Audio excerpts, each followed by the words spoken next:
You have to be comfortable being uncomfortable.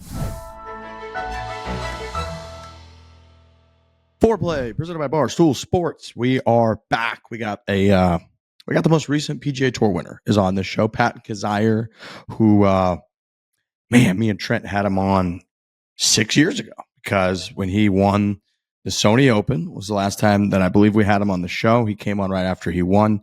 He's great. He's part of that crew, the Sea Island crew. He played in the QBE, whatever they used to call that, invitational with Brian Harmon. He's in there with Kiz and those guys. So he's kind of part of our little like SEC crew almost is kind of what I guess we would call it. And he was great. Talked to him for about 30 minutes. He last year, he kind of broke down a little bit when he was asked about losing his exempt status on tour for the first time in like 9 years. And then we talked a lot about his rebound that included a mental coach, which kind of reminded me a ton of Frankie getting together with Dr. Brett McCabe. And he's just a great guy. We talk a little Auburn football. So Patton Kizzire's on the show, Trent Denny. Is golf the only sport, at least publicly, that breaks guys like that publicly talk about it once it happens? Like, I don't know if you ever think about like football players or hockey players or baseball players where they're like, the sport just kind of broke me and I needed a mental coach. And listen, I'm sure it does happen, but I feel like in golf, it's very prevalent where it's not an injury necessarily, not a physical injury, but they come out and they say like, I can't do it anymore. And I sort of just lost it. It's a very interesting question. The only thing that pops into my mind that is similar from a different sport was Simone Biles with the Olympics. Yeah. But I think that the two sports are probably more alike from a mental standpoint than some of the team sports that we're used to following, where they really are like you're static and then it's go time and it's just you performing a move. Gymnastics is crazy dangerous when you get kind of the spins, I think there is what they call it, because I watched that documentary like a month ago. And she just kind of lost it, was legitimately worried she was going to get injured because she's out there essentially with the gymnastics yips, and took time away, came back, and then was unbelievably dominant a couple weeks ago, which was sick, or a month ago. But that's a great point. Like, I almost feel like in most of the sports that we watch, hockey, football, basketball, there's too much of a macho like mantra still for people to, you know, if they were to be like, I really just got to step away. I can't handle the game right now. But man, golf is so mental. I just don't know that. It's not that the other sports aren't mental. They're just so reactionary. You know, I just look back to my days of playing hockey, and it's like you're not standing there thinking about how you're going to execute your technique when you jump back on the ice. You're just like skating around, reacting to where the fucking puck is, and like next thing you know, you're off 60 seconds later, and that's it. I think football, once the ball snaps, it's like you've gone over the plays, you know where you're supposed to go. You're sort of reacting to where the football goes, and then that's it. Whereas golf, man, you spend 99% of the round walking around thinking about what you're doing. True. In those other sports, if you're thinking about something, you're in trouble. The play's already by you. It's gone. Golf, that you make a good point about, well, two things. One, individual sports. We talk a lot about that on this show, but I do think when you don't have a team around you, it's easier to just be like, it's all on me and I'm going to lose it. And I really can't handle it. And the mental fuck job of the ball's not moving. It's right there. You are free to do pretty much whatever you want to get that ball closer to the hole, to get that ball in the hole. And even guys at the top level, guys like Kizzire, are just like, sometimes I'm looking at that ball and I don't know where it's going to go. We see guys talk about that in the media all the time. They're like, I'm hitting it the same as I always was. It's just going in a different direction, and I'm not quite sure why. And that has to be one of the most frustrating things in the world. I remember when Tiger showed up here to Pinehurst for the U.S. Open this year, and he was like, my swing feels the same it felt at home last week. It feels the same it's felt for months. And I'm looking up and the ball is just drawing and it's not cutting. And I've been cutting the ball forever, like for years and years and years now with my new body. That's pretty much, I remember him talking about that in the practice rounds that he just, and it was Colin Morikawa, I think at the beginning of maybe last season, maybe it's been a couple of years where, remember that, where he just was drawing the golf ball. He's like, nothing else is different. I'm telling you, the swing is the same. It feels the same, looks the same. We're going over it. And the ball's just doing something different. You know, it's like the clip came up on my TikTok, I think yesterday. It's the clip of Kiz, and I believe it's a Danny Rapp question where Kiz is like, I can go to the range and hit 8,000 drivers and they're going to be perfect. And I go to the first tee and I push cut one into the shit. And It's bro, that's what it is, and I really think golf is pretty. That's like the only one almost where guys get broken by the game, and they're just like, I don't even. They go years without even sniffing a title or sniffing good golf. It's pretty wild. It is wild. And people go through ruts, they go through a slump in baseball. You hear about guys going through a slump, and there's the great scene from Seinfeld where, George is all of a sudden in there trying to help guys get through their slumps. But man, you're right. And I think in other sports too, it's like you see people step away from the game or whatever, but it's usually not because of the game. It's because of something else that's going on in their life that is affecting whatever it might be affecting. And they decide to take, you're right in that, like golf, we see it far too often when not even that they step, but they get emotional, they get broken down. We saw Billy Horschel, I think it was last year, who shot 84 at like the Memorial where he had won before and legitimately was in tears afterwards when he was asked about it because of how much it means to him, how much he puts into it and how devastating it was. And instead of people, in a lot of sports and the sports we're talking about growing up, I remember if someone would have been crying because they had a horrible game, like they would have been crucified for that. And Billy Horschel, I think, got a lot of empathy for that because people were like, oh man, that's what golf could do to you. And then it was very similar with Patton Kizzire, who was talking about, like last year, you have no idea how much I put in to this game, how like much this whole thing means to me. He told a story, not on this show, but in a couple of the articles that I was reading to do a little prep work. Big J, now that Dan's gone, we got to do a little prep work.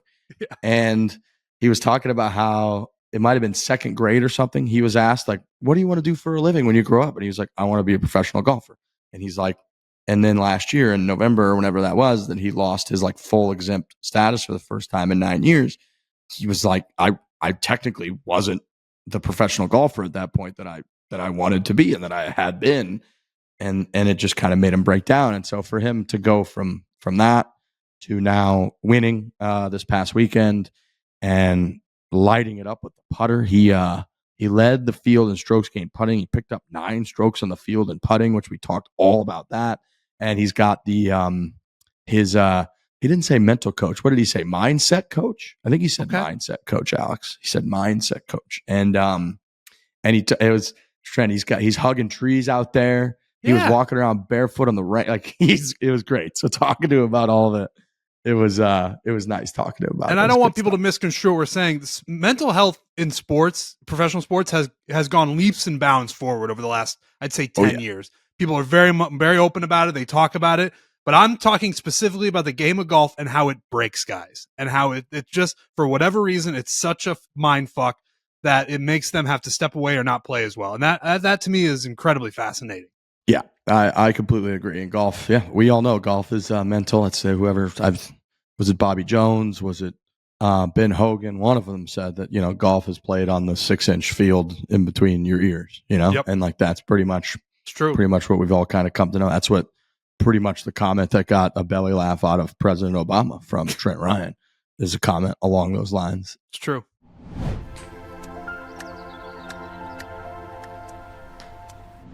This episode is presented by Chevy. Get the crew together and head off to the course in the new 2024 Chevy Traverse. I saw another one of these driving down the street the other day, Trent. Saw another one of these things. Phenomenal machine. Huge, but looks sleek, looks clean.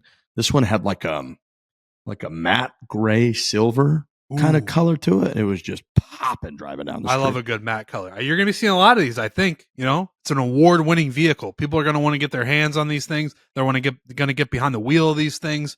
Chevy just does it right. You got to pack everybody in there. You got to put golf clubs. Maybe you're moving. Maybe you're just going grocery shopping. Whatever you're doing where you got to put a bunch of stuff in your vehicle, you need the Chevy Traverse because it's going to help you. It's going to have the space you need. Just do it. Be the guy who's got space in his car. And they've got the best in class 17.7-inch diagonal color touchscreen. Among all 3-row SUVs, it's the best in class. AutoSense power liftgate traverses elevated the tech game. That's what they're focused on. It's a big, big vehicle. You get all kinds of storage space, golf clubs, kids, family, whatever you need. They got it. You can get it in there. head over to chevy.com/traverse. I cannot recommend enough to just type that in to your little URL browser there, and just whatever pops up, you're going to like it. I know that. So go to chevy.com/traverse to build your own and learn more. Chevrolet, together, let's drive.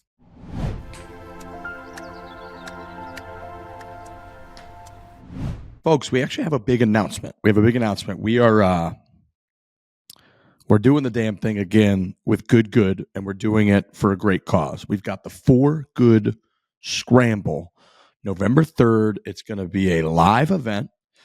Myself and Garrett are going to draft teams. If people recall, when we did the Abaco Bahamas series with Good last year, which I've had a ton of people have come up to myself, Frankie, Trent, Alex, Brendan, Kyle, Jared, everybody, and been like, that whole series of content that you guys did was my favorite series you guys have done to date.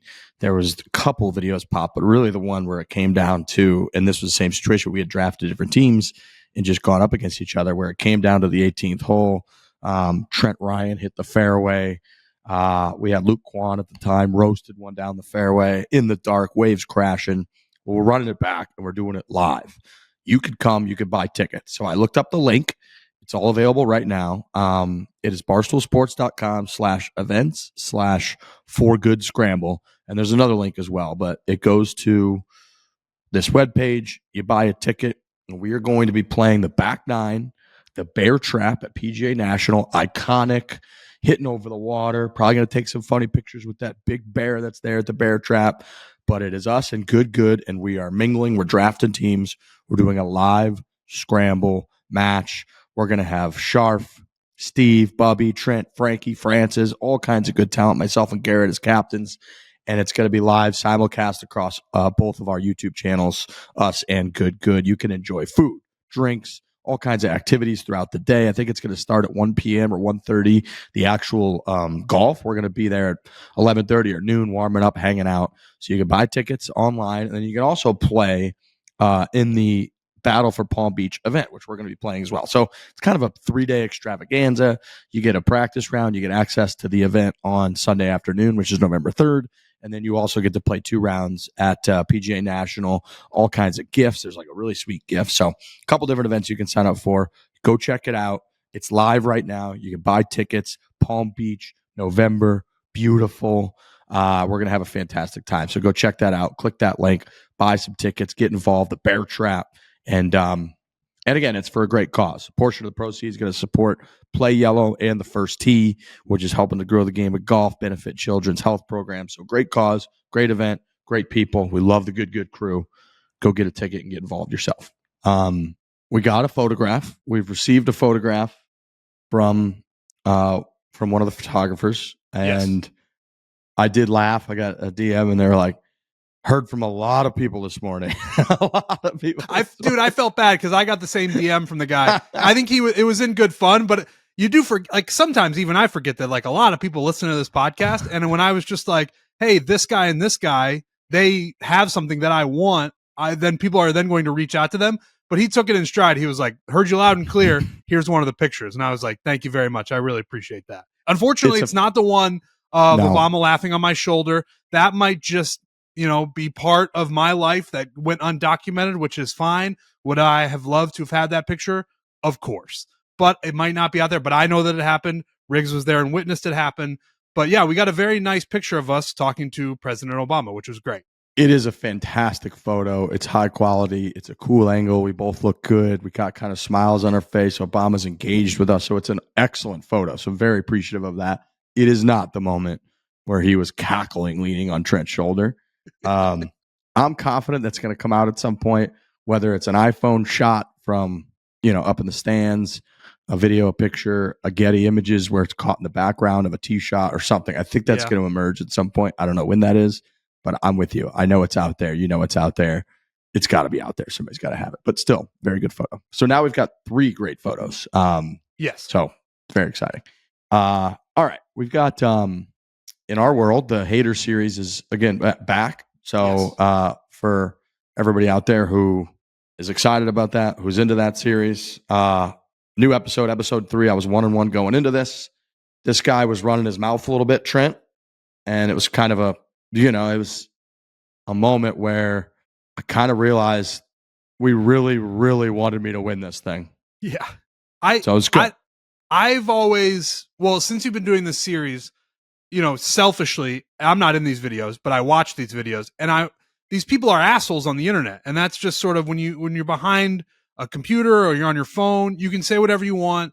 And, there's really no ramifications. If anything, you're going to get a dopamine hit because people are going to like it. And you're like, oh yeah, I'm doing the right thing.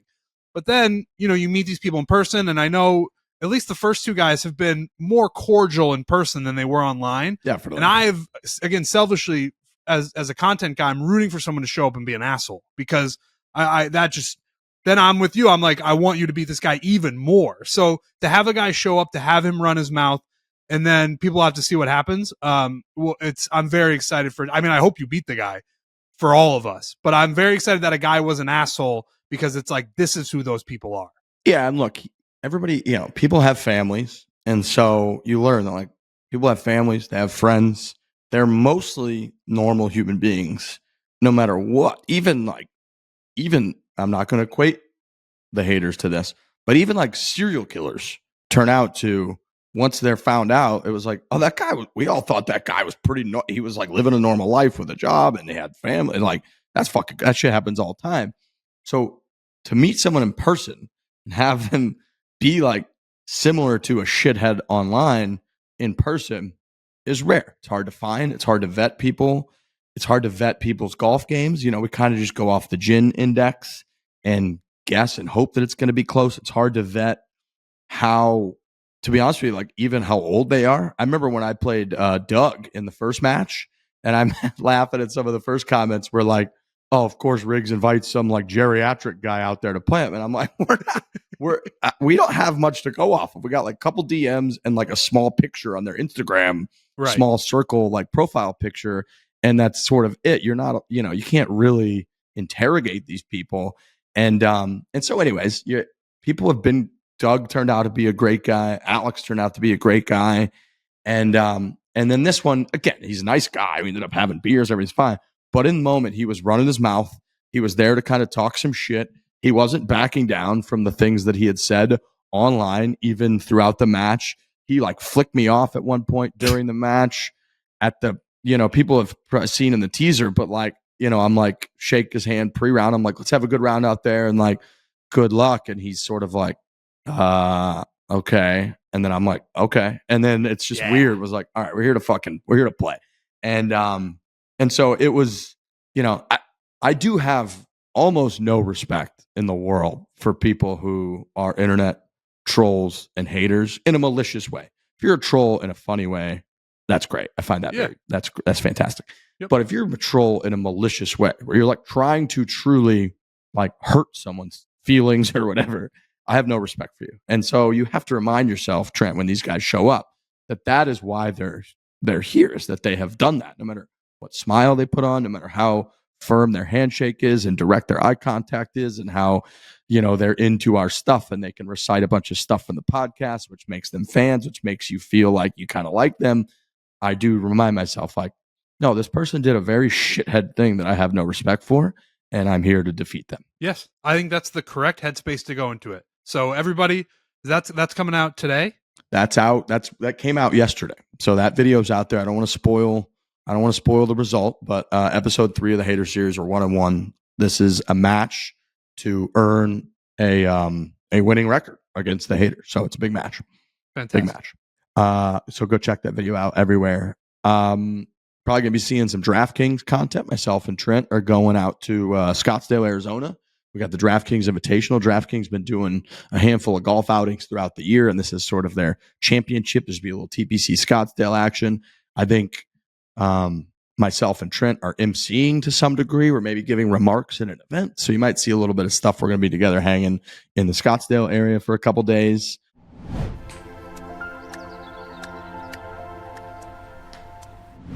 With football season here, I think it's a perfect time to talk about the MVP of golf carts, Easy Go vehicles. I wouldn't want a golf cart that's benched at halftime. And that's exactly what you're going to get with any other brand outside of Easy Go. Look, I have an Easy Go golf cart. I got one in my garage right over there, driving it around town, around the golf course, around just the yard.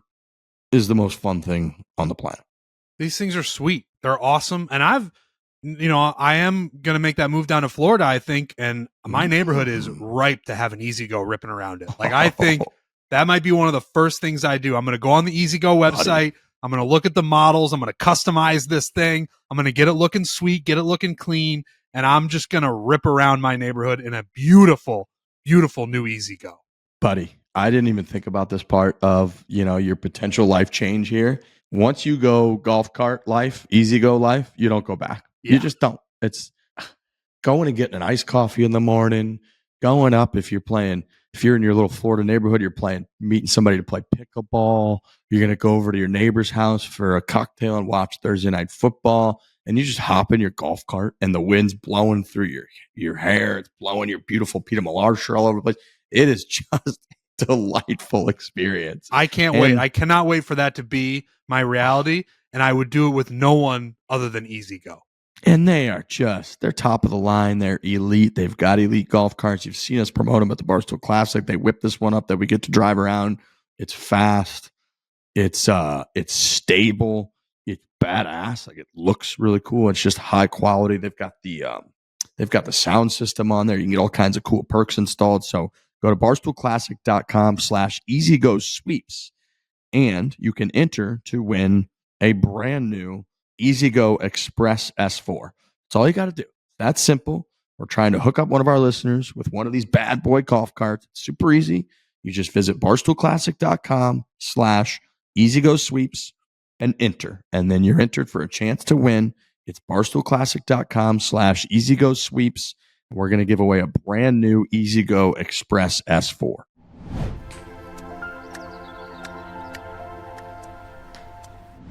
In real golf news, we got a little bit of some leakage coming out from a little LIV Golf PGA Tour action. And I haven't read up on all of this. I've been running around all day. I'm here at the Pinehurst House, and I'm very much trying to get all the cool stuff from the US Open presented in a nice decor way in the house. So I've been grinding all over that all day, trying to get the right photos printed. You can do same day printing at Walmart.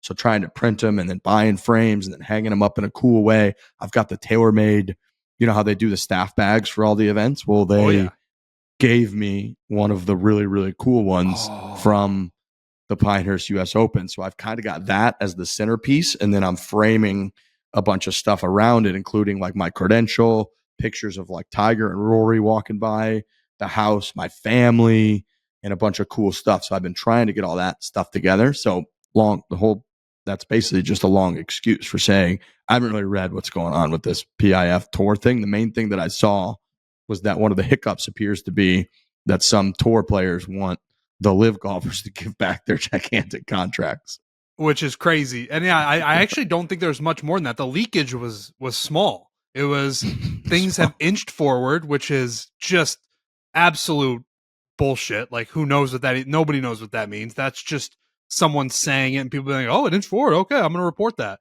And then, I saw what you saw where, some of the PGA Tour players, we don't know who. These are just nameless, faceless people, either want LIV guys to give back what they got from LIV. They want them to pay fines. They want them to forfeit future earnings if the leagues are to come together.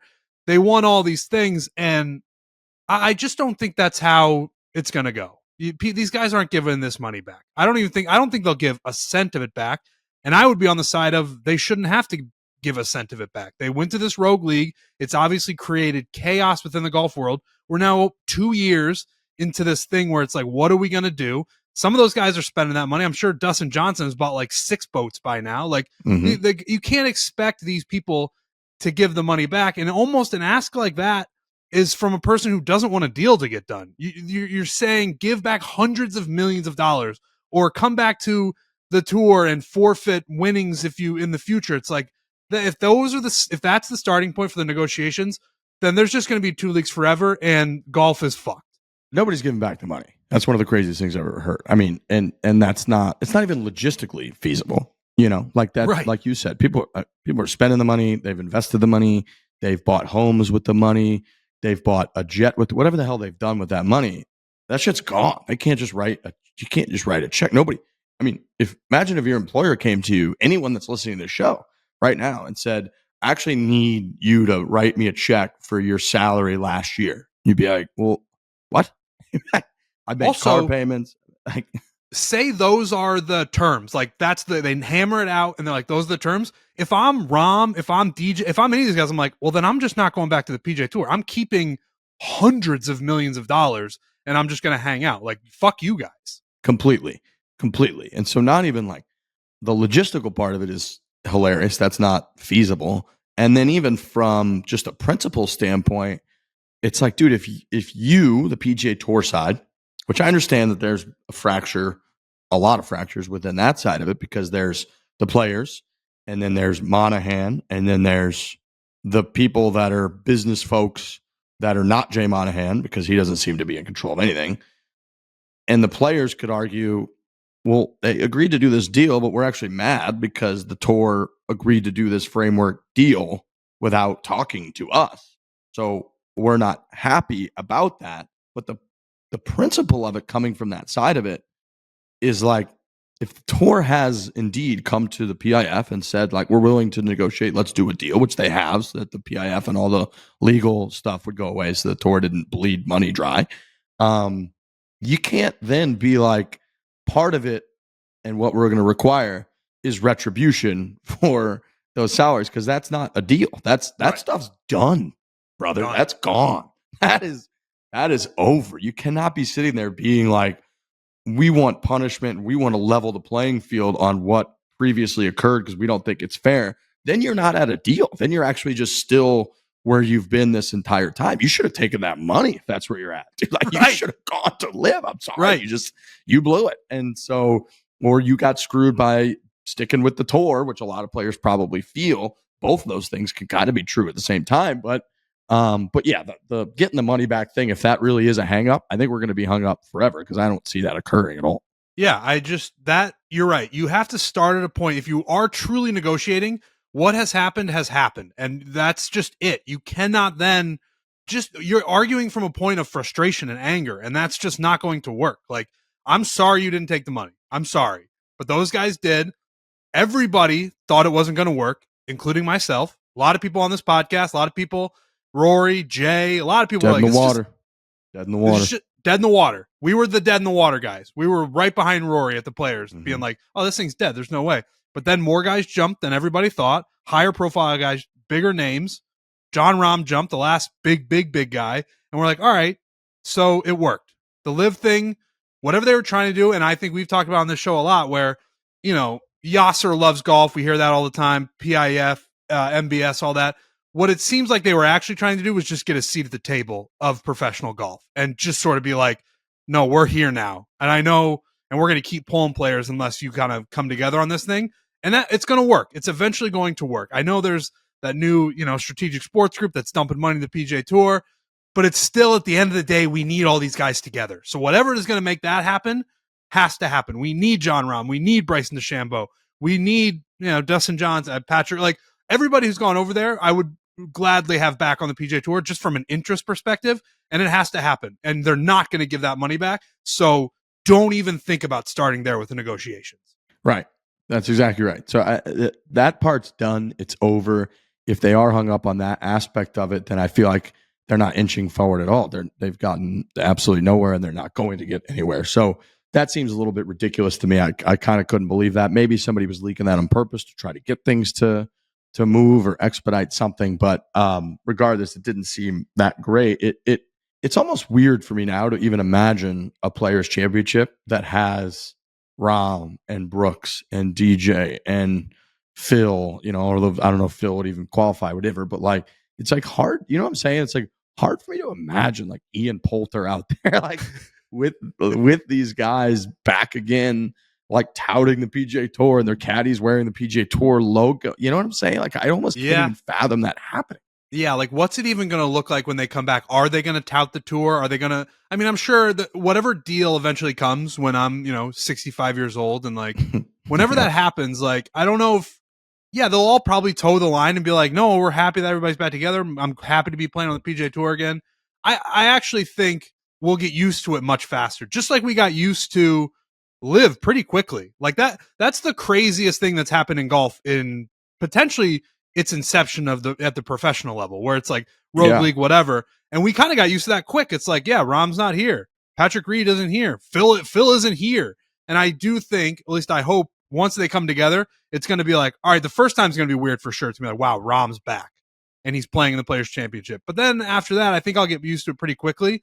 But that first one's going to be weird, and I'll be very curious to see what everybody says. And I just like to, when do you think an event is going to occur that is a co-sanctioned or PGA Tour sanctioned and LIV has been swallowed or whatever? When is an event going to occur that is going to be a PGA Tour event that includes the LIV golfers? So it's 2024 right now. I mean, earliest is 2026, right? Right. That would be spring 2026, right? Is that like the earliest you could imagine? Yeah. Yes. Which crazy. It's fucking, dude. It's nuts. And I know, again, this podcast in particular, because we cover golf, have talked about it ad nauseum. But it really is like I might have to go back and listen to the first couple, like when LIV started. Kind of like what were we all what headspace were we in? We're like, oh, this is going to end quickly. It's no big deal. You know, this rogue league isn't going to work. You know, they're just sports washing, blah, blah, blah. And then you fast forward 2.5 years and we're still in it. I think 2026 is the earliest we see these guys together.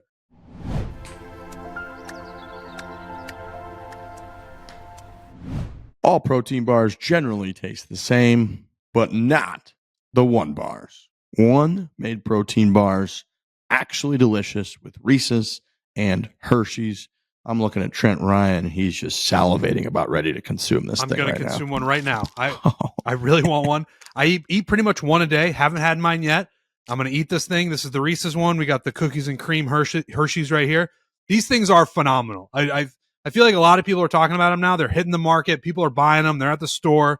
And they're like, you guys were not lying about these One bars. They are delicious. 3 grams of sugar.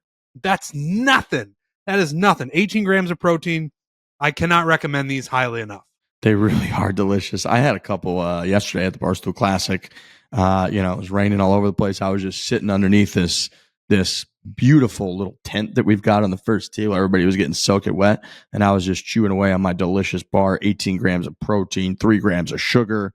One also has other delicious flavors, birthday cake, maple glazed donut, blueberry cobbler. They're fantastic. They're delicious. They're good.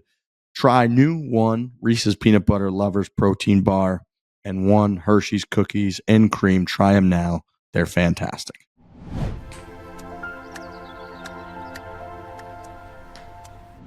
Early on, it was like taking a turn into the political world where, Monahan and the tour and everybody had done such a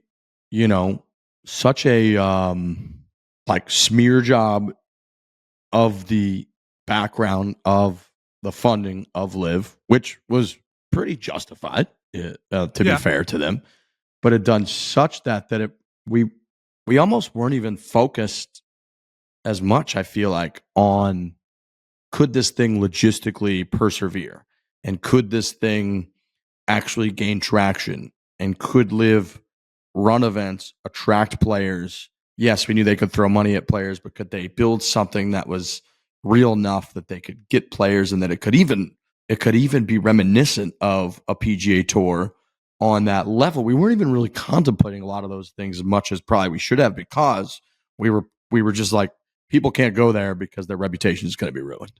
And do you think they've built something or no? I think it's really hard to tell if they've built something that the players believe could be sustainable, because you would have to pull the rug out from under them, in that meaning the money. You would have to take the money like almost out of it, like that high of money, in order to find out if anybody really believed that, because like you're winning $4 million in a given week in a LIV event. True. And it's like, so you're never going to really find out if anyone that's there as a player this early believes that, because we all can just point to the numbers and be like, of course they're saying that and doing that. that are making that much money by being there. And I think we all understand that it's not a viable business model. We've talked about that a ton. And it's not, if you look at it in terms of business and startups and like how tech startups work, this isn't that crazy. You throw a ton of money at something to try to build momentum and a market share and get some of the biggest talent. And they raise money for companies that aren't going to have or turn a profit for a long, long time. But that company is going to obviously build, grow. It's going to capture a bunch of the market share, like I said, and have a ton of value as a larger entity over time. Now, we haven't really seen that with like a fucking sports league or something that's competing with the PGA Tour before, so that's insane. And we kind of look at it as dollars and cents and P&L on a week in, week out basis, and we say, holy shit, this is crazy. But, I think we kind of talked about a year ago when the framework deal was announced, where we were like, okay, if all of this was to essentially get a major seat at the table, and Yasser's going to be an Augusta member, even if he's not an Augusta member, he's going to be the chairman of this new golf thing that is basically vaulting him to a top 3 or a top 5 or a top 7, whatever it might be, most powerful people in the world of golf. And that's what Saudi Arabia and their PIF want, because they want to gain this cultural influence in the West so that they can kind of expand, and they're looking out for their future when they eventually run out of oil. Like, that's sort of their longer game plan. Then you're like, okay, that might have fucking been worth it. That was a pretty damn good move, because you've got, you got like the Augusta National chairman, you've got the RNA chairman, you've got the USGA chairman, you've got the PGA Tour commissioner, you've got Tiger Woods. And if you're like one of those names in that mix, and you've got Yasser and you're like top 6, that's fucking amazing. That's, in a sport, we've talked about golf that, yeah, we do sit here and ridicule sort of the dollars and cents of it on a week in, week out basis, and it doesn't make sense. But we've also touted the fact that I think the numbers 3 of the top 5 highest paid athletes in the history of the world are golfers. It's like, because they're able to build this brand. Golf has always kind of been this highbrow, prestigious, classy sort of game that people have looked towards. And the biggest stars from that game have been incredibly marketable. Arnold Palmer, Jack Nicklaus, Tiger Woods, Phil Mickelson is up there in the top 10 or 15. There were stretches like, I remember 15, 20 years ago, Phil Mickelson was listed in those things as making like $47 million a year back when nobody was making that. And so golf, if the PIF can sort of capture a stranglehold of power in the world of golf that is intrinsic in sort of Western culture and society, then fuck me, that might have been worth it. And it felt like that was kind of their long play. And so all of those things sort of playing out at the same time have been nuts, and they're way above our heads. We're not that smart on this show, especially now that we lost Dan Rappaport. But you kind of got to look at the outlook here and be like, we've basically gotten no new information in 14 months or whatever it's been. Nothing. Since like nothing, right? Nobody's nothing. No. I mean, yeah, crazy. I mean, you are right. It has worked in that way. Have they built like an entertaining league? No, nobody's really watching it. I don't really have a TV deal, but in the way that you described it, it was an incredibly successful league. I think so. I think if that's what his goal is, then that's great. And a bunch of people have gotten crazy rich from it. Like I know our boy Rom's caddy Hayes, like he's rich as can be right now. He's like that guy. And he's not the only one, he's like, this is fucking great. These people are, so if it all kind of does pan out and everybody's making more money, Scotty's making more money, I do think like the viewer is the one that's been getting a little bit fucked the last couple of years. And we've talked about that extensively. Is any part of you surprised that LIV isn't more popular? It's a lot about nowadays, like availability to watch it. Like, I think that's a big part of it. Like having it be on TV is a big part of it. And I know they're on TV sometimes and you can stream it on YouTube, which is obviously very popular, but like, I don't know. Because they do have really great players. I don't know. I think it's harder to shift the mindset of a viewer than people think. Like people just know they grew up around with the PGA Tour. Tiger Woods was on the PGA Tour. That's where I get my golf. When I want to watch golf, it's the PGA Tour. And you're asking people to just switch over to this new league that the rules are a little different. The talent isn't as deep despite how much talent they've got.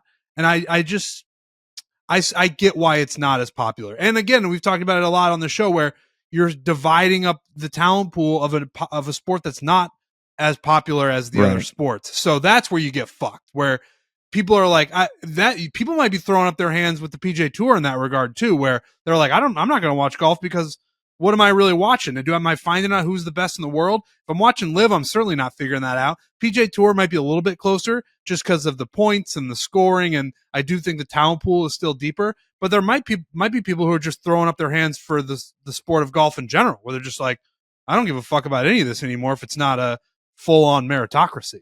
Right. No, I guess I'm a little, I was looking, I saw this come across the timeline earlier, and then I just looked it up to confirm, but 89,000 people tuned in to CW on Sunday for the final round. On Saturday, which is second round, said it was its highest attended round, LIV said, in the United States ever, and it drew 134,000 viewers on TV. That's, relatively speaking, that's nobody. That's just not, those aren't, just aren't particularly impressive numbers for TV. And that's just an objective fact. And that almost like does kind of surprise me. Now, I've clearly been on this show being like, I don't think any one of their moves per se has hit me and thought, oh, that's going to tip the scales. Now everyone's got to watch that. And even down to Jon Rahm. However, when they did the LIV Golf Adelaide, I think is what it was, which is like the Australia one. Yeah. That's popping off. They got the watering hole and the whole deal. And they've had some juice. They've had some playoff events where some big names have won it. They've won major championships, like had guys win majors. Bryson is a big fucking name. We were talking after he won the US Open, being like, Bryson might be the biggest name in golf outside of Tiger Woods right now. He's doing the YouTube thing. He's different. He's weird. He's winning US Opens. Fucking, he's awesome. And for 89,000 people to tune into the final round of their individual championship, I actually think it would be higher than that. And I'm surprised by that. I really think, and I'll just repeat what I said, that it's hard to change the viewing habits of people. Like, I think if there was a rogue, any sport, NFL, NBA, and you took the equivalent of the players that left the PGA Tour and went over to LIV, you took the equivalent of those players from football or basketball and you put them in a league, I think that league would suffer as well, because people are like, I watch the NFL, I watch the NBA, I watch MLB. And for whether that's logical or not, that's just kind of how people are. Like, nobody wants to watch this weird rogue league. I don't think, and it's so embroiled in controversy that there might be some people who are turned off by that. There's certainly people who aren't turned off by that, but it's like, I just think people are watching what they want to watch, and it's been that way forever. And if you're a legacy league, you just have the benefit of that. It almost makes me happy that it sounds like what we're saying is that even without anybody really realizing it, that we do all kind of like the history and like the linear connection of it all. Like, I think so. Like, I think that matters. I think people playing for, even if it's the Colonial on the PGA Tour, which is not the biggest tournament in the world, but it's like the tournament goes back dozens and dozens of years. And there's different winners, and they're usually at golf courses that that people have won at, that are gigantic, iconic names in the history of the game. And I think that it's the same thing, like you just kind of said, if the NFL, and I think Brian Harmon made the great point of like the NFL and football, and nobody watches football in the spring. And he was like, those teams, the rosters on those XFL teams are better than college teams, but we all watch the college because this is what our appetite is for football. Yeah. This is what it is. And I think we say it with the NFL, even like you think about the history. And it's like, if you're a Lions fan, right? Like, you think about watching the games in the context of the history of your organization and the Lions and the head coaches, and the running backs that have come through and that have taken that position, behind the line, and like, this is our guy now, that his jersey is going to be the next guy in the lineage of who's done that. Dude, whether it's, that shit fucking matters. How much in the last, like, during the Bears, take the Chicago Bears, for example. Yeah. They've drafted Mitchell Trubisky, Justin Fields, and now Caleb Williams. And like, that's the huge storyline. Every time they're on national TV, they put up the list of how many quarterbacks have the Bears had in X amount of years, in 30 years, and it's like 70. And then there's the successful franchises who have not had nearly that many, but that's part of the story of the Bears, where it's like, are we finally going to get a quarterback who's going to stay and who's going to win Super Bowls? Or are we just going to turn this guy over in the next 2 years, draft another quarterback and try again? The Lions were like that my whole childhood. They were the laughing stock of the league. They went 0-16 one year, and people are like, that's the Lions. And then they finally got better, and Dan Campbell's a fucking savage, and people love him, and they're a more successful football team. But that's all part of it. And I think it's what you're saying, where the whole thing matters to people. And so, and I agree with you in the sense that, like, that makes me feel good, where, like, everything that has happened, we don't forget about it, and it adds to the current storyline. Right. I'm glad that's holding on, you know? I'm glad that still matters. I think it's part of the reason, like, I think the Tour Championship and the FedEx Cup playoffs as a whole sort of lose us a lot. It's like, I understand the Tour Championship has a good amount of history, but the playoffs as a whole don't. And it's like they basically tried to do the LIV Golf version of that, of throw an amazing amount of money at 3 or what used to be 4 events. And then all of a sudden that's just going to matter the most. And it's like, well, everyone is going to show up and play because they kind of have to, because like that's just the format, the system, and it is an opportunity to make an amazing amount of money. But we as the fan, because Rory's making $15 million a couple of years ago, doesn't make it more important for me, you know? As much as we shit on the Tour Championship, I do not envy the people in those positions, because there once upon a time was a first Masters. There once upon a time was a first Open Championship. The thing is That's we live true. in such a culture where things move so fast. The only time for that to take hold, the only thing that's going to make those things take hold is time. And we do not give them that anymore. You're just like, what? Why isn't this exciting now? Now, in 50 years, when there's been 50 Tour Championship champions, you can look back on them and there's these, you know, it's this illustrious thing to win. Then it's people are like, no, the Tour Championship is important because of this. But if you don't have a history, it doesn't fucking matter. But we're not giving people time to build that history because we're just like, no, I don't like it this year, so change everything. Right. I think we actually did make that point one time where we were shitting on some of the LIV events like a year ago. And we were like, dude, but think about, like, they have to have the first ever of this event at some point. And then if some year it's like the 32nd of it, you know, we're going to be like, this is sick. This is really cool. There just weren't podcasts in like the late 1800s where people are like, why does this event matter? I don't understand why people care about this thing. No, it was just like, we're going to put on this event. We're going to try to figure out who the best golfers are. And people are like, oh, I'll keep watching that. That seems interesting. And then over time, it became a huge deal. Yeah, I really just think now we're at a point in our culture and our world where we're just like, I don't know. I don't care if it hasn't been around for a long time. It means nothing to me. Dude, there were people that were like, how ridiculous is it that Gene Sarazen is going to bumfuck Georgia because Bobby Jones opened a new golf course? Like, bro, get over yourself, dude. Right. Like, okay. You got to take that week off. Save yourself for the U.S. Open, you know? And like, now it's the Masters tournament. Right. All right. So no new news on the LIV Golf. That's pretty much where we're at. Closest to. We got to finish up with closest to here, and then Riggs. Before you go, I got a funny stat for you. I was looking up while you guys were talking about that. Please. So this is episode 700. Congratulations, boys! Oh wow. Nice. Fitting that it's the two of us. The nice. the episode called "The LIV Golf Era" has officially begun. Episode 467. No way. What?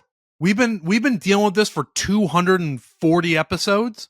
Yeah, fuck. I guess it's been like 2.5 years, right? Shame on, I don't know even whose fault it is anymore, but shame on whoever. Just can we please? Now it's given us a lot of fodder. Certainly early on, it was like, this is red hot.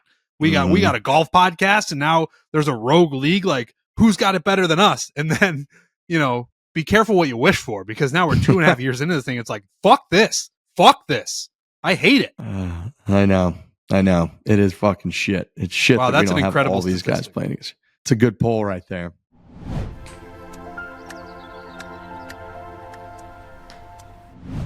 Picture this, Trent. 700,000 pairs of nuts rescued from bad genes.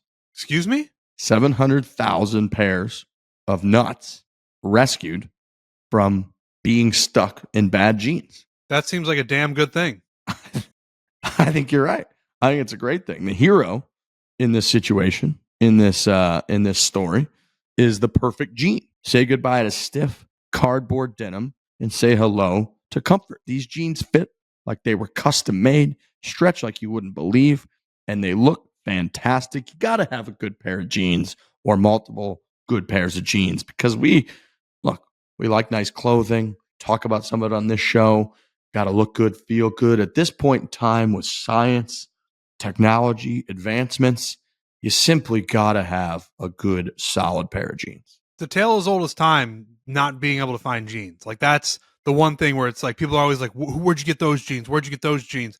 And finding the right pair that is comfortable, it's really, really difficult. So if there's anybody who can help, people are looking for it. People want the help. They want the perfect pair of jeans. They need it. My favorite thing about these is the stretchiness. It is nice because they, it's not like they look like you're wearing sweatpants. They're very nice looking quality jeans, yet they've got that little stretchiness to them that just makes everything more comfortable. The perfect jean also has a seriously massive range of sizings. They got 6 fits from skinny to thick, waist sizes from 26 to 50, and lengths 26 to 38. Perfect jean doesn't stop there. They've revolutionized t-shirts as well. The perfect tee has just enough stretch to hide that beer belly while accentuating your arms and chest for that flawless look. I don't know who they're talking about in particular there, but they did send that the copy. It's finally time to stop crushing your balls in uncomfortable jeans by going to theperfectjean.nyc. That is theperfectjean.nyc. Our listeners get 15% off your first order plus free shipping, free returns, and free exchanges when you use the code 415 at checkout. FORE15 at checkout. That is 15% off for new customers at theperfectjean.nyc with promo code 415. After you purchase, they'll ask you where you heard about them. Please support our show. Tell them that we sent you. Fuck your khakis and get the perfect jean.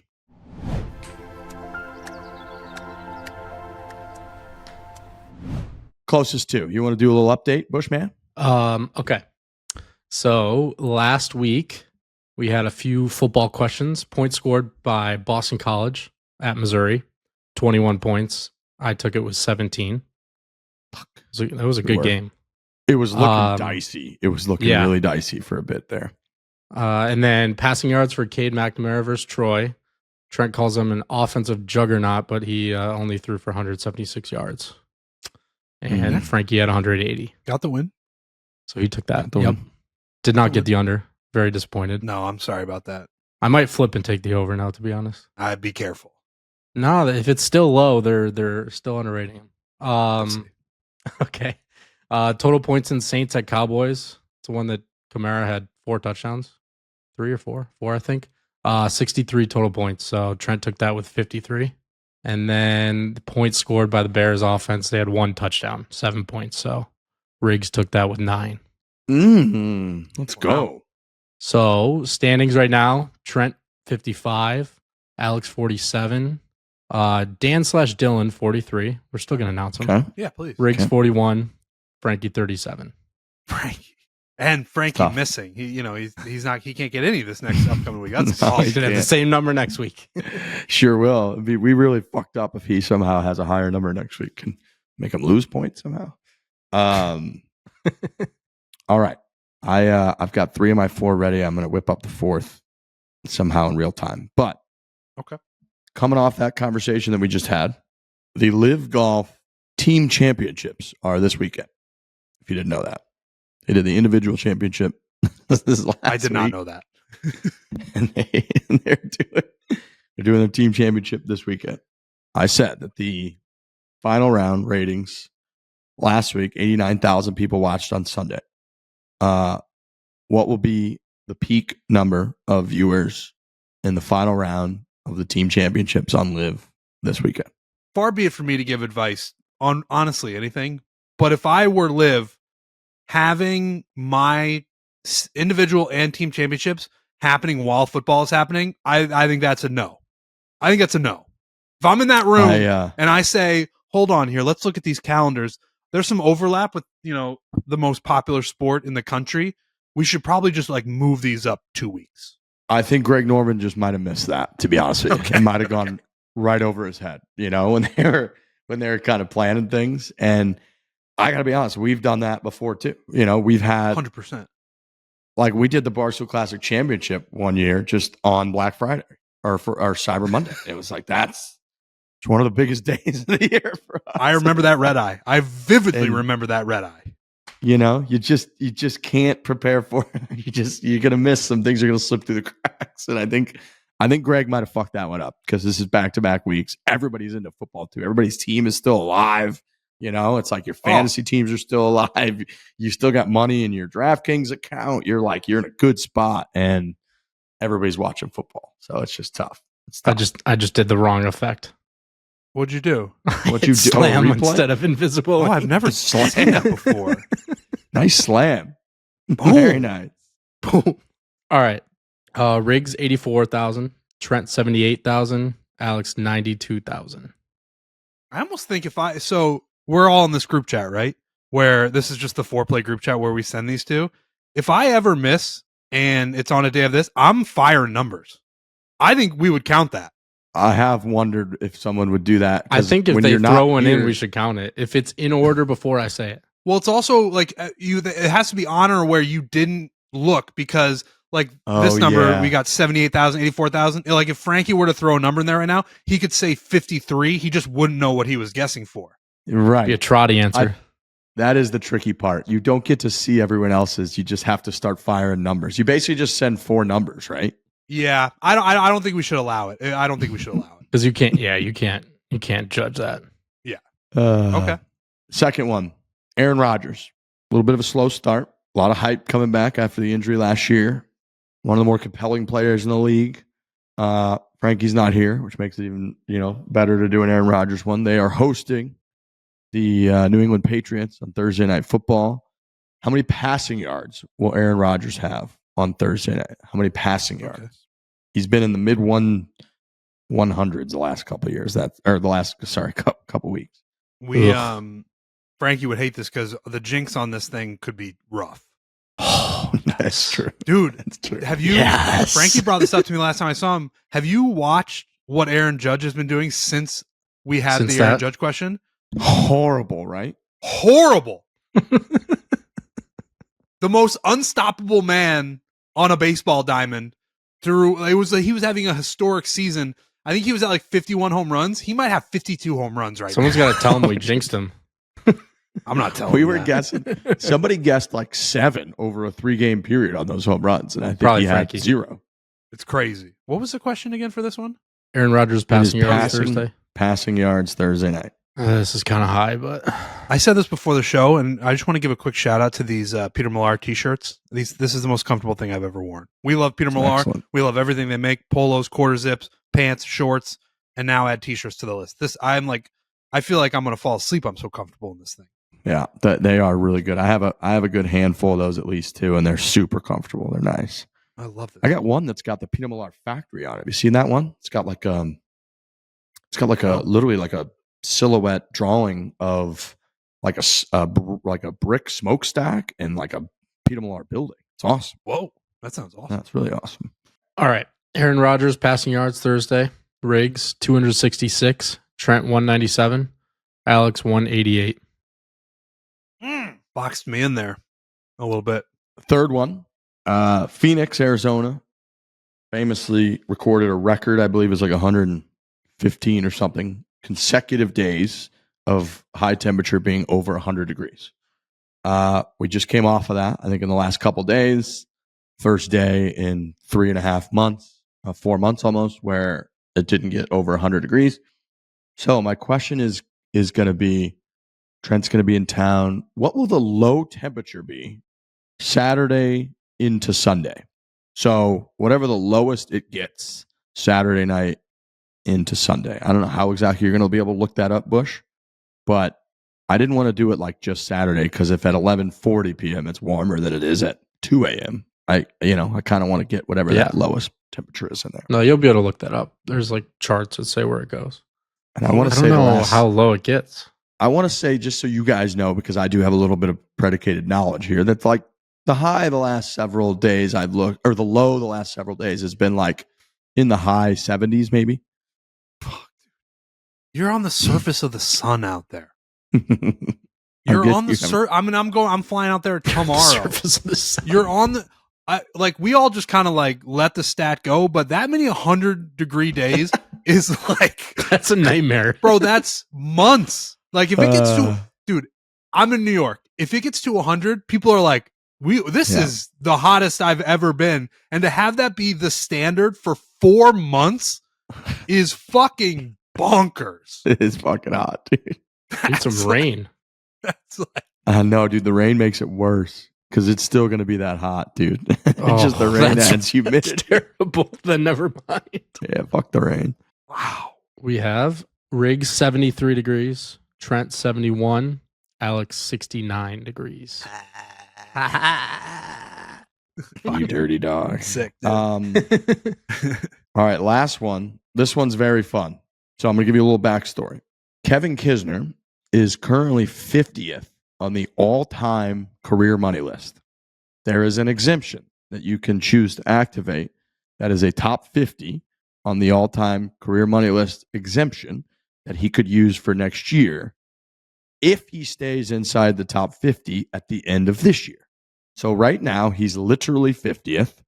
There are only a few players that could potentially pass him. I think it's like Max Homa and Sam Burns are like in the 50s that are within a few $1 million of him, but they would have to make obviously that much to pass him. Kevin Kizzire has $29,242,674 in career earnings. He's obviously going to play as many of the events as he can this fall to try to get that number up and stay ahead of the others so that he can activate that exemption for next year. What number, again, he's at $29,242,000. What number career earnings will Kevin Kizzire be at the end of this calendar year? So it's going to be a couple months, but what number will he end at the end of this calendar year? Hasn't made a cut in like I was gonna say, can you repeat the number he's at right now again? Yeah, 29,242,000. 29.2 million. I was gonna say, put me down for that, but that's not that ain't right. That ain't right. You got to think, I know we all do this, but you got to really think about the graphic going out and how that's going to be received. All right. Can he make a couple? That's pretty unbelievable that he's top 50. Like, good on him, man. I know. That just shows, like, if you just, and he won a couple times, obviously, but like, if you just you're out there top 30 a bunch, you can fucking make a living. Somebody gets this right in the number. That would be the most impressive thing in the history of the world. Did he play in this event last week? He did, right? Yep. Yeah. He had a 145-yard tee shot on one hole. Right. We were together when that happened. We're like trying to figure out what the fuck happened. I know. I ended up finding he hooked it into a tree and it kicked backwards, but he had a tee shot 145 yards. I didn't have the balls to text him, but I was going to text him. I was going to say, I got this shot too, buddy. Oh, dude. I would be scared. You catch him in the wrong mood, he'll rip your head off. Totally. That's why I didn't. If I sent it to him a few days later, he'd be fine, which I could send it to him now. He'd laugh, but you're right. If I sent it to him that night, he might. All right. Rightfully so. He'll just kill my phone. Fucking Totally. Kill you. Oh, he's on his breaking clubs after his round. He comes to that text from me. I'd kill myself as well. Okay. Riggs, 29,732,000. Trent, 29,567,000. Alex, 29,598,669. Specific. Very specific. I knew you were going to do something like that. All right, we'll see. All right. I think that's it. All right.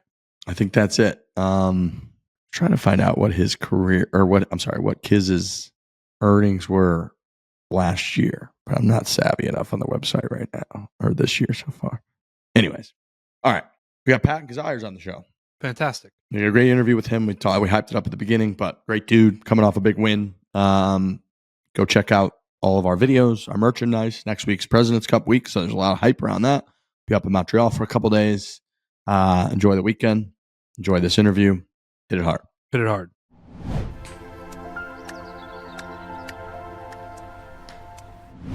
TD, Tutty, taking it to the house, in for 6, whatever you call a touchdown. One thing's for sure, touchdowns matter more at DraftKings Sportsbook, an official sports betting partner of the NFL. sympathies to our friend Trent Ryan, who is officially out of the End Zone Crown competition. Yep. But that's not going to slow me down. That's not really going to bother me too much because I'm 2 for 2. I've been red hot. I had David Montgomery, and then I had Jordan Mason. So I'm 2 for 2 on anytime touchdown scores. I'm still alive. $50,000 goes to the winner in the Barstool overall contest. But the point is, on the ground, in the air, from the special teams or defense, we do not care how they score them. We would like to bet on touchdowns, and DraftKings Sportsbook is the number one place to bet on touchdowns, Trent.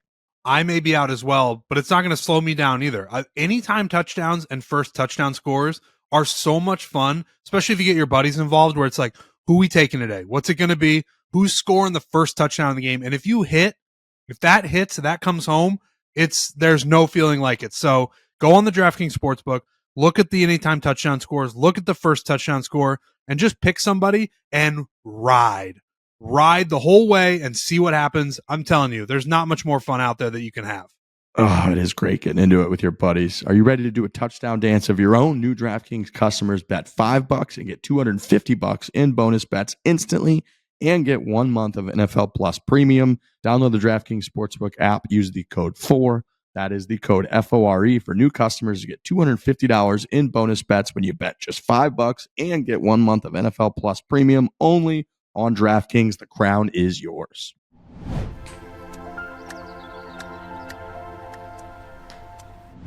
All right, ladies and gentlemen, we are joined by the most recent PGA Tour winner. We were just talking pre-show. He was showered a little bit by the fellas on the 18th green. First win in 6 years, third PGA Tour win. Patton Kizzire, welcome back to the show. Congratulations to you. I appreciate it. Yeah, thanks for having me. You mentioned the champagne shower. I said, what is this, the LPGA event?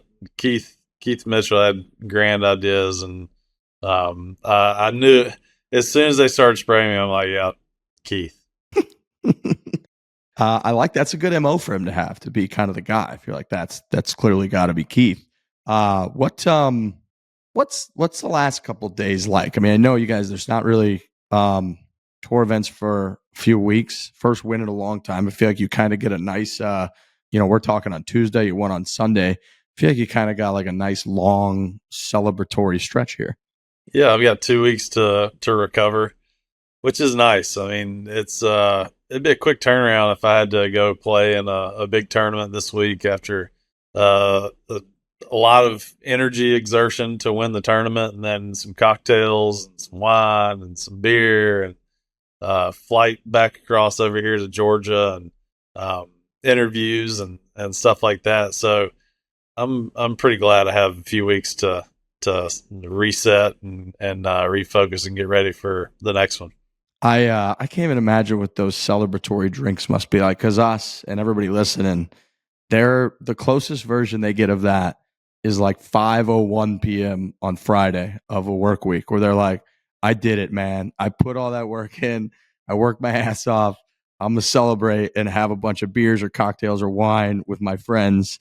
And to do it after winning a PGA Tour event, breaking through, haven't had some kind of down moments, which we'll talk about. That celebratory first couple drinks has got to be off the charts.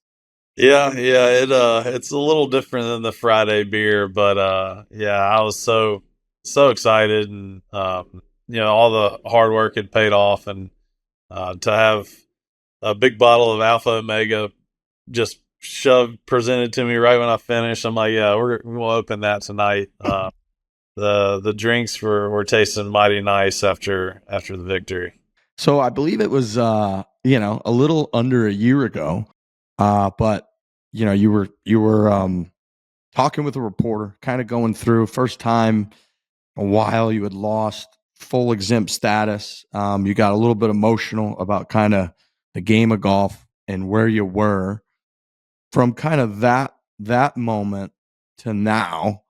What do you sort of credit with going from, again, an emotional kind of, if you want to talk about peaks and valleys, kind of down in a valley, to here we are, we're talking about you having, celebratory drinks after winning on the PGA Tour again? Yeah, I've put so much into this game for my entire life, and to struggle for a handful of years and to miss out on getting my full status for the first time. This was my 9th year. So that was my 8th season, to miss the playoffs. And, they changed the format a little bit. And then, so I missed the playoffs. Then I missed getting my full status for the next year. And the emotions hit me. I was, in a different spot, unfamiliar territory. I for a long time made a lot of my schedule, and had a place to play, and had that job security and that sort of thing. And then all of a sudden, times were rocky. I was struggling a little bit, but I'd made a little bit of a resurgence and could feel it coming, but I just couldn't unlock that performance.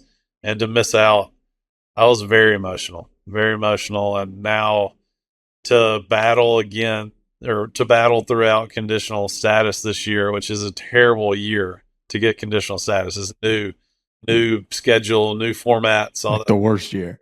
It was awful. But I just kept my head down and kept grinding. And for the stars to kind of align, the hard work and the mental practice and the physical practice and the gym work and everything kind of coming together, because I've had a few weeks off and I missed the playoffs again this year, and was able to regroup and try to take my best game to Napa and to win. Here I am in a much better spot. I love that. Like I said, it was great to see. We've always loved seeing you at tournaments. We've loved having you on the show before, so seeing you kind of break through was awesome. We got to talk about this mental, the mental approach.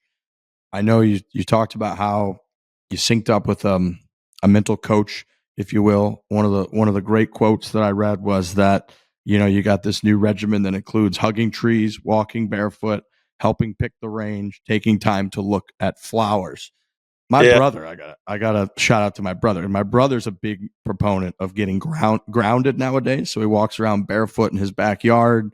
He thinks the neighbors must think he's a total lunatic. He's out there shirtless, barefoot. He's getting vitamin D, and he's having physical contact with the earth. And you admitted, you're like, I was a little skeptical of this stuff as well, but yet here we are again. You're coming off the win. Talk to me about kind of this new mental approach and how it helped you. Yeah, I love the outdoors, but that's not really the outdoors that I'm used to. I'm used to hunting and fishing and playing golf and stuff like that. But my mindset coach is what I call her. She likes to during competition kind of break the ice, do something you're a little bit uncomfortable with, just little funny things. It doesn't have to be real big, but she does like the grounding stuff. So I took my shoes off. I went and got a egg McMuffin at Model Bakery. I went and got a sausage, egg, and cheese and a coffee. Come back. That was kind of my routine. I had 3 afternoon tea times where I could do a little bit of the same thing. And I would go out there and take my shoes off. And the range, we were staying right by the golf course. So I got on the range and nobody was practicing on Friday because it was a lull in the tee times. Nobody was out there. And so I just started walking around the range. I see a guy hand picking the range. I'm like, you know what? I go kind of toss some balls around. The whole time I'm kind of like bouncing a tennis ball, just goofing off, just having fun, getting my toes dirty and doing those little things that are different, fun, uncomfortable. I'm over there with my arms around a tree, and like people are looking at me that are in the tournament. I'm right there on the 16th tee box hugging this tree, and that's not me. I don't do shit like that. So, and there's just a lot of stuff that was that led to me performing that way. That was just the day of just being playful and bringing some joy to it. So is sort of the mindset here. I know you called her your mindset coach. Just getting outside your comfort zone in general, thinking that if you get outside your comfort zone in all kinds of different stuff, that then you won't feel uncomfortable when you're doing your job and trying to execute golf shots. Right. Because golf should be our comfort zone. That's what, right. That's what we're best at. That's what we spend most of our time doing. That should be where you thrive. But a lot of guys don't, you put a lot of pressure on yourself, and you can get in your own way. And every golfer has gotten in his own way, whether you admit it or not. Oh yeah. But you know what it's like. Yeah, it just kind of broke the ice, got my mind being more playful, and I fed off of it. I did a lot of other little things that, my little routines that I don't necessarily want to broadcast to the world, but just little bitty things that I was very consistent with. And, I put myself in a very consistent frame of mind each day. I mean, I think it honestly makes a ton of sense. I think that everybody that plays the game of golf, especially if you take it a little bit, some people play a couple times a year, fine. But if you play any more than that, then you're very familiar with the whole idea and the mental gymnastics that we all do of being very frustrated. Like, hey, man, I can go to the driving range and I can stripe shot after shot. I can get into a zone, a mindset where my technique, I'm not on the PGA Tour, but, any given player, whether you're a 20 handicap or you're a 4 and you're a weekend golfer or you're playing mini pro or you guys can do that. You get comfortable. And then you can do that. For me, it's like I can do that and execute on those shots very often when I'm having beers, drinks on a golf trip with my brother and my best friends from home, because that's who I'm most comfortable with. And I don't give a shit, even subconsciously, what they think, because they're not judging me. We've played hundreds of rounds of golf together. They know what I got, what I don't got. And I always just generally play my best in that environment. And then the more and more I get away from that environment and into uncomfortable environments, the worse I play. And sometimes it could be absolutely horrific. And to the point, we've talked about on this show with Frankie and Trent. And I think Frankie at one point a year ago or so, he's like, you don't have a nervous issue. You have an on camera, like, mental yip issue where it's like there was just a stretch, and it's still there at times for sure. I'm trying to get through it, but it's like where he's like, we'll play on a buddy's trip. We did this Pebble Beach trip playing great. And he's like, and then we turn on the cameras. You can't hit the ball on planet Earth. And it's like that. And it is just, it's that uncomfortability. And then you can't get out of it, right? You're in it and you're uncomfortable and there's nowhere to hide. There's no clock that's going to run out. You have to hit the golf shots to get through it. Yeah. And I always just think like, man, I don't need to drastically change this, or this. I just need to find a way to get comfortable out there. That's you have to be comfortable being uncomfortable. But if all it takes is you considering something bad happening, or you considering, what's this guy gonna think if I hit this bad shot, or what, the camera's on, the world's watching, what if they get me catching one off the hosel, what if you start considering what all other that races through my mind. All of that races through my mind, man. It's awful. That's not that you're not the only one, but yeah, there's a lot of time and practice and effort goes on to be able to outweigh that. That's coming. The doubt's coming always, but there's a lot of things you have to do in order to overcome that, to let that doubt be there and then kind of fade away, and then you can focus on what you're doing. But man, I'd be lying if I didn't tell you I was shaky on the putting green on Thursday. Like, before I even teed off in the tournament, I'm like, man, I don't feel right. This doesn't, God, I just wish I was comfortable, but I'm not. And, once I got into the moment and started playing, it faded away. I knew it would. And, coming down the stretch, it's hard. Like, your stroke is not the same, but I was still knocking it in the hole. My swing, I was fighting my swing, but I was still hitting decent shots. It's like your game has to be good enough to where your 75 or 80% is good enough to win. You can manage it. And that's really all I did this week. I mean, I putted great. I hit a lot of good putts where I did feel like that was it. That's me. But I hit a lot of them where I'm like, ew, that's not it. But still are good enough to go in, because I've worked on my hand-eye coordination for so long for it to work out.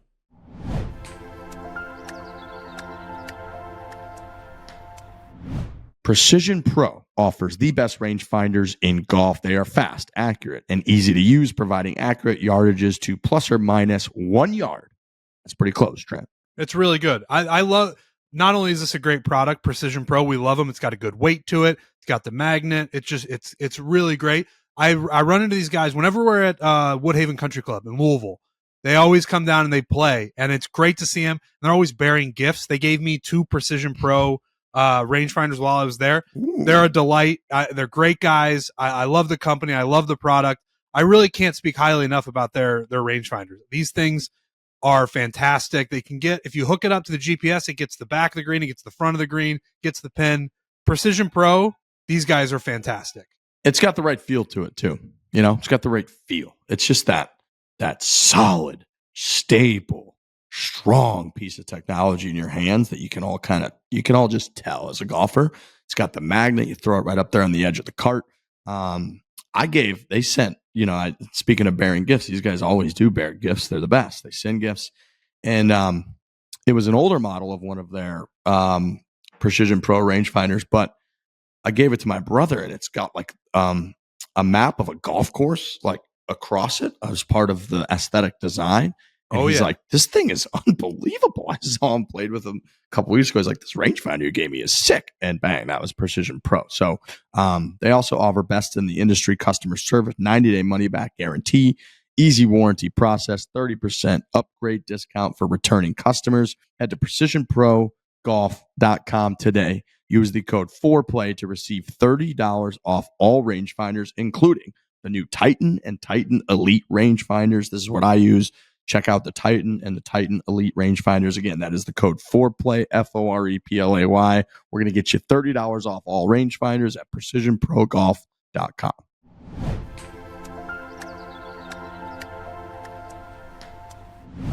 I did see you led the field in strokes gained putting. I think you picked up 9 shots on the field putting this week. You had a funny quote. You're like, I really didn't even feel like I played that well this week. I just putted it. Amazing. Is there anything in particular with the putting that was special this week? Was it something you've been building up towards? Was it just you felt comfortable on the greens? Do you think it was an anomaly, or is it something a little more concrete that you're kind of taking away from this week?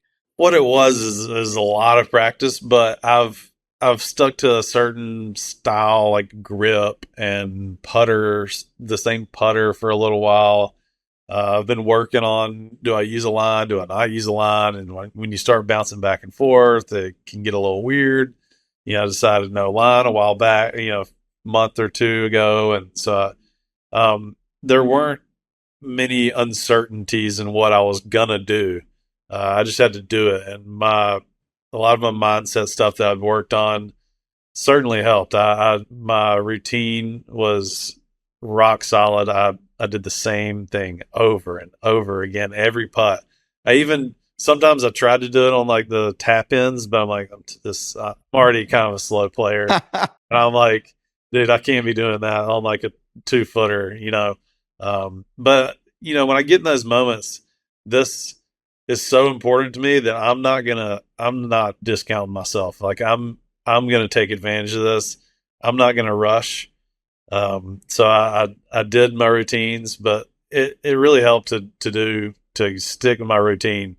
And I didn't carry, like, if you play golf in a tournament or just 18 holes or 9 holes, like you hit a bad shot and you just take that bad shot and like strap it to your back and carry it to the next one and keep just like, you're going to be carrying around some shit.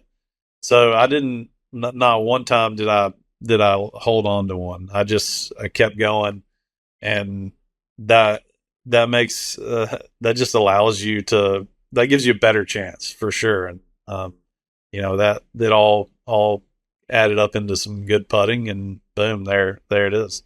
That might be the hardest thing in the game of golf, is to not let that affect you when you hit bad shot, and not even just not getting mad, like we all can probably get to a point where you're not going to showcase anger. You're not going to throw a club. You're not going to slam, but it's like not somehow training your brain, which it sounds like a lot of practice, a lot of hard work went into all that, but training your brain to not let your brain let it seep in over the next shot. Like when you for me, like if I wipe a driveway right and then the next hole 10 minutes later we're standing up on the tee and the wind's hard into off the left, like the only thing that my brain allows me to think is like, dude, we just came across it and wiped one out to the right. And I'm like, why are you saying that to me, dude? We're trying to get ready to hit this shot.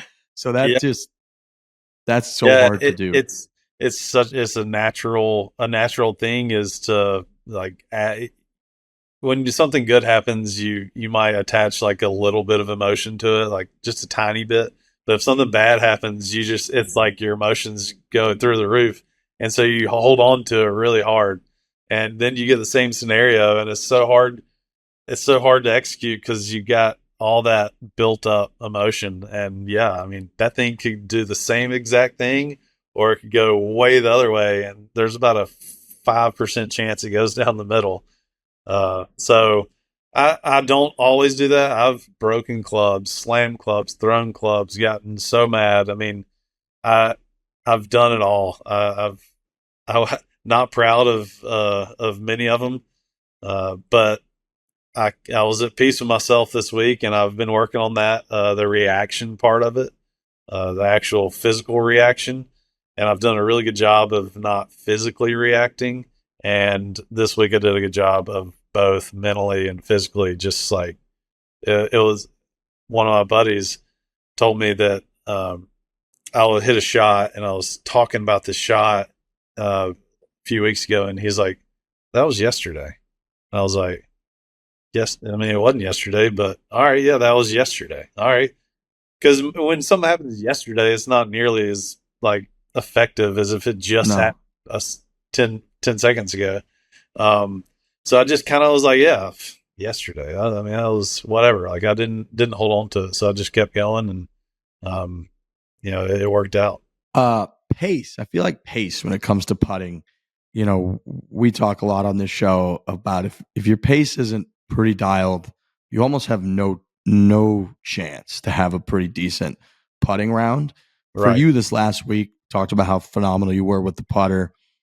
And this last week, but really any week, I mean, how much is your prep time on the practice screen before the round, the practice rounds before the tournament starts, just focused on getting that natural comfortability with the pace that week, so you don't even really have to worry about it, and it's kind of second nature? Yeah, we change greens each week, and the type of grass, the speeds don't vary more than a couple of feet, but yeah, the type of grass changes and the slopes and everything. So right when we get to the tournament, we start acclimating to the greens, and we always know that the greens are going to speed up throughout the week. They're going to get drier as we go, especially if you play late on Saturday and Friday, Saturday, Sunday.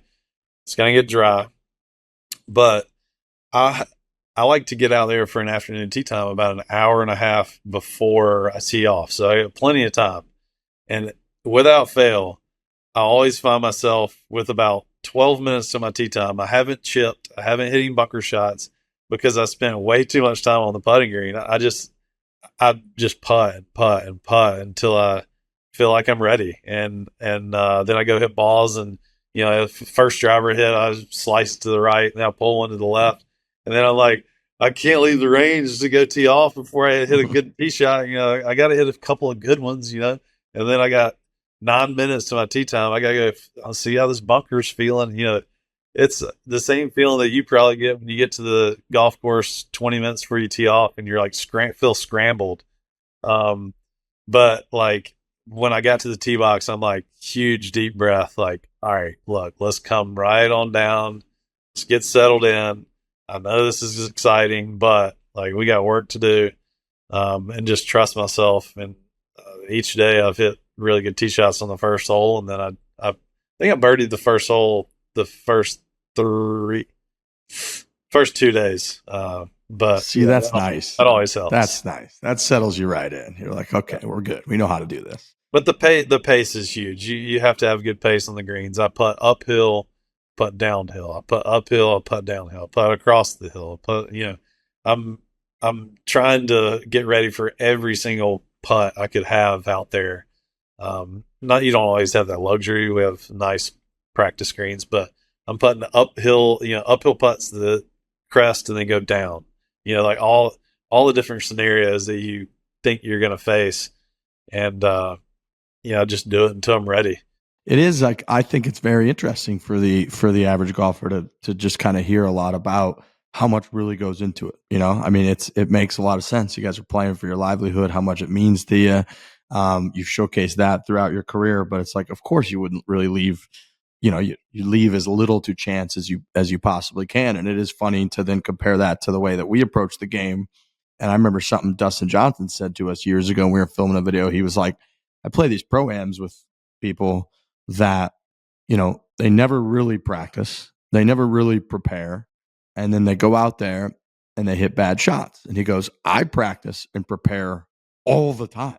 And then I'm also one of the more naturally, gifted or skilled players that there is. That's why I've had this success. And then on top of that, I practice and prepare and I hit bad shots all the time. And he's like, so if I'm doing it all the time, how the hell are you going to be upset if you, average weekend golfer or somebody who plays once or twice a month, how could you possibly be upset when you hit bad shots? Of course you're going to hit bad shots. Yeah. And so I think it is like really important for people to kind of remind themselves that I've had a massive evolution in that. When I first really started getting into golf 20 years or so ago, and I played hockey my whole life and thought I was a pretty good athlete, and then you go out there and you just suck, and you're like, you think that you should be so much better. And it's like, well, I don't actually practice. I don't actually haven't put in time to truly try to ingrain this muscle memory that's more proper, and then approach the mental side, and then go get the pace on downhill putts. So you're not a pro, totally. Yeah. Totally. People have jobs. Not everybody is John Daly, who's literally a pro that just does amateur stuff. I mean, I heard a story about John Daly at the British Open. I mean, his caddy's waiting on him, and he's like, "Where is he?" We tee off in 5 minutes, and he hasn't shown his face. And playing the British Open, and he's in contention, and he hasn't shown his face until 5 minutes before his tee time. And he walks out drinking a Diet Coke with a cigarette in his mouth. He throws 3 balls down on the green, and they're kind of by the tee box, and he putts the first one about 6 feet by the hole, the second one about 20 feet by, and the third one like 30 yards past the hole. And he's all right, let's go to the tee. And that was his prep. Like, not everybody's John Daly. I think that's might be what it comes down to, is we all want to be just John Daly. I think that's the real issue. We're all like, yeah, dude, we're going to live this. We're going to be ripping darts and drinking soda and everything else that we see, vodkas and Trulies, and then we're going to go out and win major championships. Like, no, dude, we're going to play terrible. Of course we're going to play terrible. Yeah. What a frustrating game. What a frustrating game. How much time do you have to dedicate time after you win on the PGA Tour to getting back to everyone? Because I imagine you get a trillion messages from everyone you've ever met. I have received a lot of messages. It feels good to have so much support. I've had the same phone same phone number since I was, wow, I don't know how old I was when I got my cell phone, 15 or 14, 15. So I've had the same number for a long time, and I've met a lot of people, and a lot of people are proud, and I appreciate that because, they're a part of my journey in some way. But yeah, I've had to stay on top of it because they've kept coming, and I'll take it, man. If winning, if that's all I got to do after winning, I'll take that any day. You got any, you guys doing any kind of gathering this week? You got a little congratulations party going on or something fun? I think we might have a gathering on Thursday night, is what I've heard. I don't know any concrete plans, but normally it happens at Bubba Garcia's in Redfern Village, St. Simon's. So I'm waiting to hear the exact plans. They might be keeping it from me, like it's a surprise or something. But I've heard Thursday night we're gonna have a few cocktails. So I'm looking forward to that. And trying to rest up so I'll be ready. It's been a whirlwind. Yeah, there's probably a little part of you that's like, I kind of want to just keep going. You got the hot hand, you're playing well. It's sort of probably like, I want to keep winning. Let's go. Yeah, I'm ready to go. This little break is gonna be good for me, though. I'll be able to reset, get ready, and like I said, I was fighting my swing kind of the whole week, but I was managing it, and I like to get a little bit better. So, and I'm sure it'll be the same thing because you get in those moments and it's big, and your swing doesn't happen exactly like you practice. But if I can make a little bit of improvement here and there and get ready to go, I'm glad to have a little bit of time. You got your Auburn Tigers too. Got some big games coming up. I think the next like month, you guys are Saturday after Saturday after Saturday. You're just kind of hammering them away. Yeah. We play Arkansas on Saturday. I was hoping we'd be 3-0 at this point, but we're not. California is a solid football team. Came in and did what they needed to do to win, and we've been struggling a little bit to find our identity and our quarterback, and everybody getting on the same page. But that'll be a good conference opener for us. Arkansas, they weren't projected to be that great, but I've seen them play, and that quarterback is pretty nasty. They'll be able to move the ball. I've seen him make some plays already. He might throw it to our team too, though. He might throw it to the wrong jersey. But we'll. That's it. That'd be great. Yeah, I was looking. I was like, these guys got, because I went to Auburn A&M game in Auburn like 2 years ago. I think it was my first. It was my first ever Auburn game. It was awesome. 2 years. We did. I think it was 2 years ago. And it was a fantastic time. I did the full experience. I was there for like the whole weekend. Good. And so, obviously, knowing you're an Auburn guy, I was just looking. I mean, you guys got Arkansas, Oklahoma, Georgia, and then Mizzou. My parents both went to Mizzou, so we're big Mizzou fans. So you guys got a hell of a schedule. And Alabama to finish every year. Ooh. We've always had a tough schedule. That's the SEC for you. It's true. With Texas and Oklahoma coming, that's quite an addition, because those two schools are a problem, especially Texas. But we have Oklahoma maybe week 5, week 4. This is week, week 5. So we play Arkansas. I wish you would have come when our football team was good, because the fans get a little more excited when we're good. We were struggling a little bit when you came, although the Alabama game or the Georgia game, we've played to Alabama and Georgia close, even when we've been bad.